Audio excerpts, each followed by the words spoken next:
वसा जनसेवेचा. विकास म्हणजे काय याची संज्ञा बुलढाणेकरांना समजलीच नाही असं वाटते, असा आरोप होत आहे. केवळ महापुरुषांचे पुतळे बसून विकास होत नाही. विकासासाठी संघर्ष करावा लागतो आणि या संघर्षाचे नाव भाईजी आहे. औद्योगिक, कृषी आणि आर्थिकदृष्ट्या मागास असणारा बुलढाणा जिल्हा गेल्या अनेक दशकांपासून गतिमान विकासाच्या पहाटेची प्रतीक्षा करीत आहे. जिल्ह्याला अनेकदा केंद्र व राज्यात मंत्रिपदे मिळाली, लोकप्रतिनिधीही मिळाले, परंतु तरीही जिल्ह्याने म्हणावा तसा विकास साध्य केलेला नाही.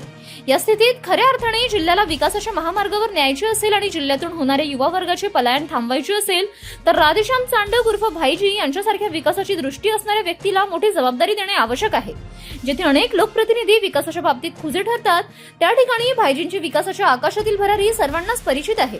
त्यामुळे राष्ट्रीय स्वयंसेवक संघ आणि भारतीय जनता पक्षाच्या वरिष्ठ नेतृत्वाने भाईजींची कार्यक्षमता आणि त्यांची दूरदृष्टी यांचा विचार करून त्यांना न्याय देण्याची मागणी आज जिल्ह्यात अनेक जण करीत आहे.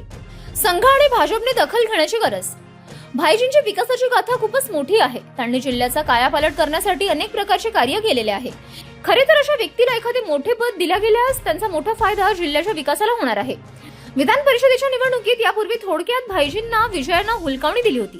गेल्या लोकसभा निवडणुकीत देखील भाजपकडून त्यांना तिकिटासाठी संकेत प्राप्त झाले होते, परंतु युतीमध्ये बुलढाण्याची जागा शिवसेनेला सुटल्यामुळे त्यांची तीही संधी हुकली. भाईजींसारखा उमदा आणि दूरदृष्टी असलेला नेता जर लोकसभेत पोहोचला असता तर जिल्ह्याच्या विकासाला एक नवी झळाळी प्राप्त झाली असती. भाईजींच्या कार्याची दखल घेऊन आता भारतीय जनता पक्ष आणि राष्ट्रीय स्वयंसेवक संघाने त्यांना राज्यसभेसारखी मोठी जबाबदारी देणे गरजेचे आहे. भाईजींचे संपूर्ण कुटुंब हे राष्ट्रीय स्वयंसेवक संघाच्या मुशीतले आहे. भाईजींनीही संघासाठी सातत्याने कार्य केलेले आहे. संघाच्या वरिष्ठ नेतृत्वाशी त्यांचे अत्यंत चांगले संबंध आहेत. मुख्यमंत्री असोत किंवा केंद्रीय सहकार मंत्री, सर्वांनीच भाईजींच्या कार्याची मुक्तकंठाने प्रशंसा केलेली आहे. परंतु ही प्रक्रिया केवळ प्रशंसेवरच न राहता ती प्रत्यक्षात उतरणे गरजेचे आहे. जिल्ह्याचे मागासलेपण दूर करण्यासाठी आज भाईजींना राज्यसभेत पाठवणे गरजेचे आहे. या दृष्टीने आता भाजपने विचार करावा अशी जिल्ह्यातील अनेक नागरिकांची इच्छा आहे. जनतेचा विकास हेच ध्येय खरे तर सरकारचे असते, परंतु सरकारच्या या ध्येयाच्या अनुषंगाने काम करणाऱ्या व्यक्तीला संधी देखील देणे गरजेचे आहे. जितेंद्र कायस्थ, मुख्य संपादक, सिटी न्यूज.